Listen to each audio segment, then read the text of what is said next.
প্রতিটা শরীরের প্রতিটা অঙ্গে আঘাতের চিহ্ন। এমন ভাবে নির্যাতন করে ওই সাহাবীর চোখের পানি ছেড়ে দিয়ে বলে, নবী গো আর বরদাস্ত করতে পারি না গো নবী, এমন ভাবে আমার নির্যাতন করছে, আমার শরীরের এমন একটা অঙ্গ নাই গো যেখানে আঘাতের চিহ্ন নাই।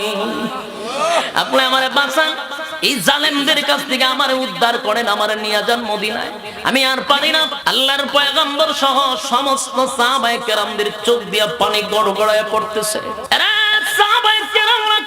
শুরু করছে, কিন্তু এর ভিতরে তো চুক্তি হয়ে গেছে, যদিও কাগজে লেখা হয় না, কিন্তু কথাবার্তায় এক হয়ে গেছে। এখন যদি নবী ওই সাহাবীরে মদিনায় নিতে চায়, চুক্তি ভঙ্গ হয়। আল্লাহর নবী একবার তারে ডাক দিছে, আমাদের সাথে দিয়া দেন।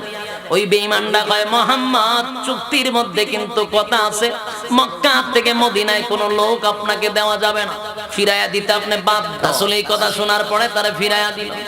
ওই সাহাবী নবীর দিকে তাকায়া রইল। সাহাবায়ে কেরাম বরদাস্ত করতে পারে না, বরদাস্ত করতে পারে না।